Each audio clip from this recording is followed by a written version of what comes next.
Plusieurs études ont mis en évidence l'existence de différents facteurs pouvant impacter l'insertion professionnelle des jeunes. C'est le cas par exemple de leur expérience professionnelle, de leur situation financière ou encore de leur mobilité.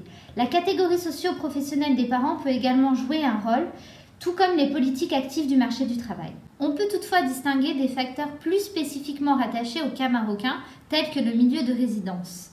La région de Marrakech qui fait l'objet de notre étude est principalement rurale et nos résultats mettent en évidence un accès à l'éducation différencié selon le milieu rural ou urbain. Le Maroc a également des difficultés à absorber la main-d'œuvre.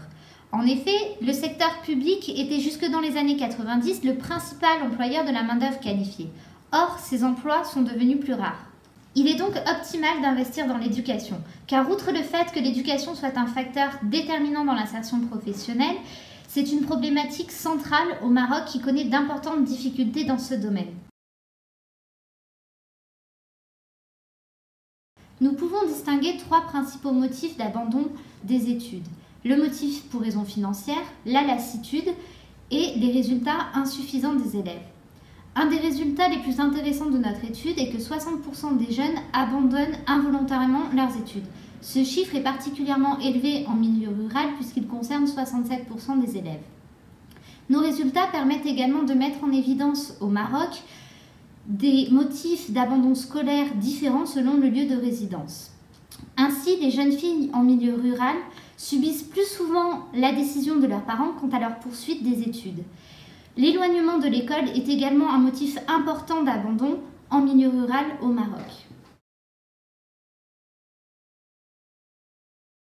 Il faut tout d'abord améliorer la qualité de l'éducation. Ces dernières années, au Maroc, les écoles privées se sont fortement développées.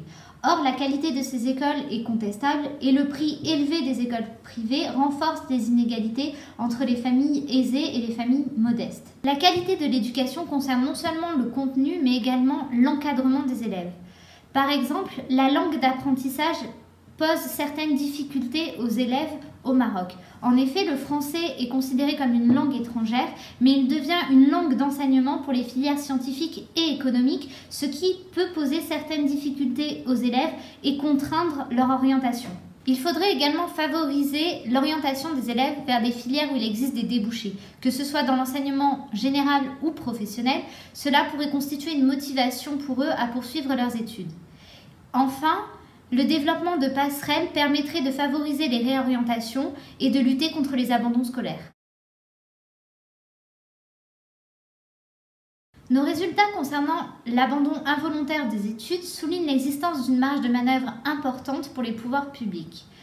Malgré les progrès accomplis en termes d'éducation, l'accès à l'éducation des jeunes femmes en milieu rural est encore particulièrement restreint. Il ne s'agit pas nécessairement d'augmenter les dépenses en matière d'éducation, mais de mieux cibler les mesures à l'image du programme Tassir. Ce programme accorde des bourses aux plus démunis afin de diminuer l'absentéisme à l'école. Les premiers résultats de la phase pilote sont positifs. Selon notre étude, les jeunes femmes en milieu rural ont 1,4 fois moins de chances d'accéder à l'école secondaire que celles en milieu urbain. Cibler cette sous-population serait donc bénéfique. Une meilleure qualité de l'enseignement pourrait également limiter le nombre d'abandons scolaires. Une attention toute particulière doit donc être portée concernant la formation des enseignants. Des classes moins surchargées pourraient également favoriser l'apprentissage des élèves. Pour favoriser l'insertion professionnelle, il faudrait également multiplier les partenariats avec les entreprises, ce qui permettrait de connaître les besoins du marché du travail. Ces partenariats pourraient s'accompagner de mesures incitatives à l'embauche de ces jeunes déjà formés dans les entreprises.